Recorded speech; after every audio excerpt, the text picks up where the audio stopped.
আসসালামু আলাইকুম, আমি রায়হান। আজকের ভিডিওতে আমরা শিখব ইউজ টু এর ব্যবহার।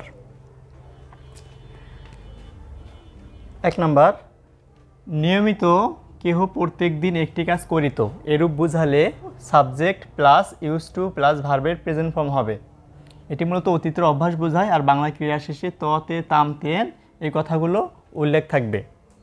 যেমন হচ্ছে এখানে he use to swim in the pond, সে পুকুরে সাঁতার কাটত।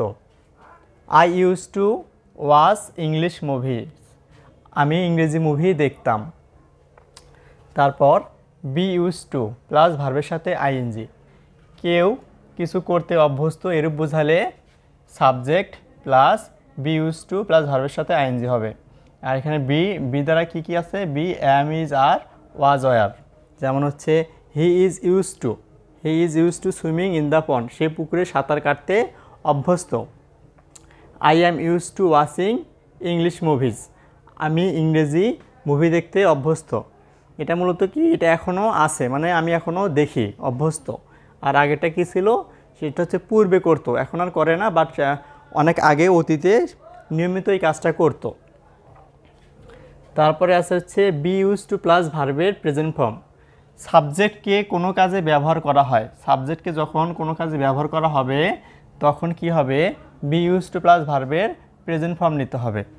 যেমন a marker is use to write in the class, তাহলে একটি মার্কার, এখানে এই যে এই মার্কারটা, একটি মার্কার লিখতে, ক্লাসে লিখতে ব্যবহার করা হয়, তাহলে একটি মার্কার ক্লাসে লিখতে ব্যবহার করা হয়। তারপরে দিলাম যে এ ক্যামেরা ইজ ইউজ টু, একটি ক্যামেরা ব্যবহার করা হয় টু টেক বা ক্যাপচার ফটোস, তো ফটো তুলতে একটি ক্যামেরা ব্যবহার করা হয়। এখানে এটা কি, সাবজেক্টটা কি, কোনো কাজ করা। এই যে আমরা এখানে লিখেছি সাবজেক্টকে কোনো কাজে ব্যবহার করা হলে তখন আমরা কি করব, বি ইউজ টু প্লাস ভার্বের প্রেজেন্ট ফর্ম দিতে হবে। বেশিরভাগ ক্ষেত্রে এক্সামের মধ্যে এডমিশন পরীক্ষা বা অন্য যেগুলো পরীক্ষা আছে সেগুলোর মধ্যে হচ্ছে এই যে 1 আর 2 এই দুইটা থেকে বেশি কোশ্চেন আসে।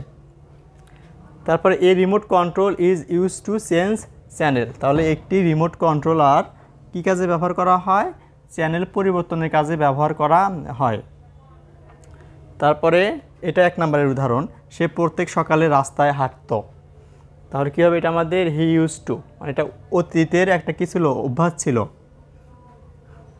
হি use to walk every morning on the road, সে চিড়িয়াখানা দেখতে অভ্যস্ত, তাহলে এটা কী হবে, অভ্যস্ত বোঝালে কী হয়, be subject plus be use to plus ভার্বের সাথে আইএনজি হবে। তাহলে এগুলো কী করতে হবে, আমরা এগুলো প্র্যাকটিস করব।